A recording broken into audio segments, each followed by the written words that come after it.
आप सभी सम्मानित दर्शकों को पुनः एक नए विचारों के साथ क्रांतिकारी जय भीम, जय मंडल, जय संविधान, इंकलाब जिंदाबाद। जो समान शिक्षा की बात करेगा वही धरा पे राज करेगा, राज करेगा, राज करेगा। जो अपने हक और हुकूमत और समान शिक्षा की बात करेगा वही धरा पे राज करेगा। आज मैं बात करने जा रहा हूँ निषाद राज पार्टी के राष्ट्रीय अध्यक्ष माननीय संजय निषाद जी के बारे में। आइए चर्चा करते हैं। आदरणीय साथियों, मेरे बहुजन समाज के लोगों, आप सभी लोग अगर जुड़ते हैं, जो भी हमारे सम्मानित साथी हैं, अगर आप लोग जुड़ते हैं तो मुझे बड़ी प्रसन्नता होती है। इस चैनल के माध्यम से मुझे कुछ मिले या ना मिले, लेकिन ये मेरे विचार जो डल जा रहे हैं, आने वाली पीढ़ी मेरी हमेशा देखेगी। मैं हमेशा ज़िंदा रहूँगा। कोई अगर अजय मोहन को याद करेगा तो कम से कम इसके माध्यम से लोग हमारे विचारों को सुनेंगे कि अजय मोहन का ये विचार था।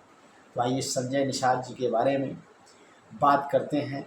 साथियों, संजय निषाद पार्टी के राष्ट्रीय, पुनः बीजेपी अपने सिंबल पर निषाद राज पार्टी के सिंबल को हटा करके उनके संजय निषाद के लड़के को, प्रवीण निषाद को चुनाव लड़ाना चाह रही है।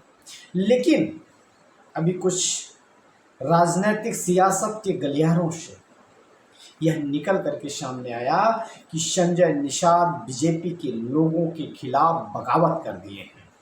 और वह बगावत क्यों हुआ? क्योंकि उनके कार्यकर्ताओं का और पार्टी के नियमों और कॉन्स्टिट्यूशन और संविधान का कहना है कि अगर ओम प्रकाश राजभर, अनुप्रिया पटेल, आरएलडी अपने पार्टी के सिंबल पे लड़ सकते हैं तो संजय निषाद भी अपनी पार्टी के सिंबल पर लड़ेंगे।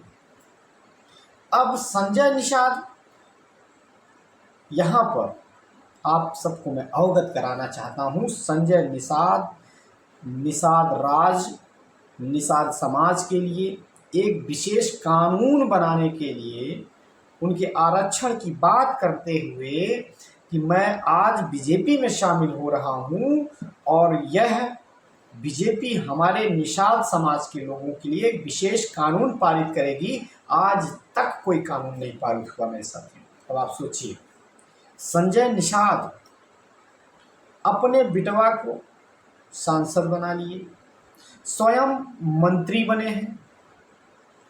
अब बताइए, निषाद समाज, मल्लाह समाज, केवट बिंद समाज का जो संकल्प लेकर के बीजेपी की पार्टी में आए थे, उन लोगों का वोट दिलाए थे, आज उनका आरक्षण जो विशेष रूप से बनना था वह कहाँ गया?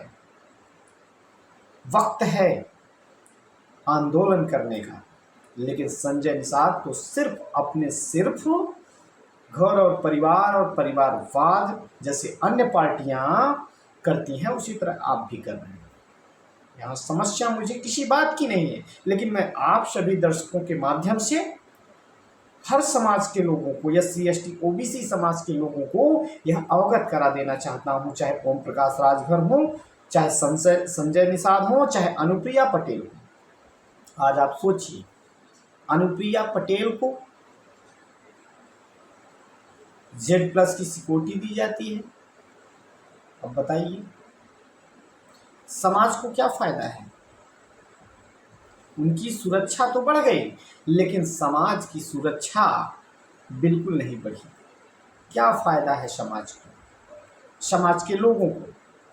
समाज का शोषण निरंतर लगातार हो रहा है, लेकिन कोई भी बोलने वाला नहीं है। साथियों, मैं आप सबको बताना चाहता हूँ, ये मैं पढ़ रहा हूँ, एक न्यूज़ है, ABP न्यूज़ में साफ साफ दिया है, लोकसभा चुनाव 2024 से पहले उत्तर प्रदेश में योगी सरकार के मंत्री और निषाद पार्टी के संजय निषाद ने एक बड़ी मांग कर दी है।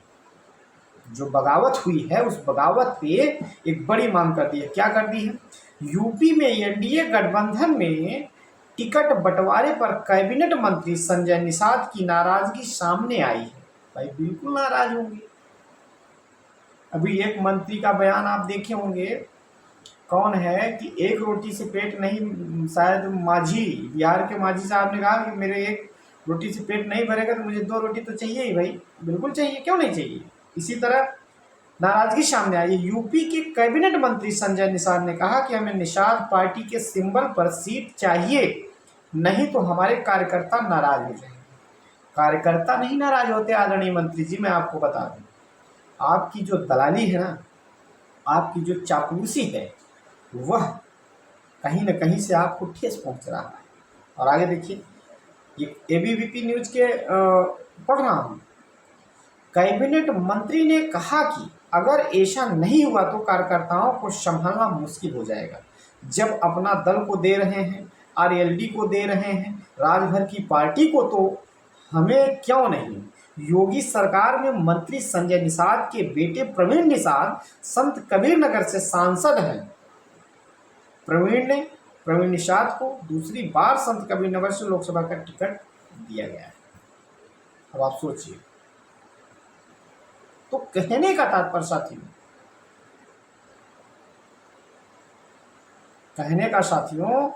कि यहाँ पर इन लोगों की जो चापलूसी है वह नहीं चल पा रही है।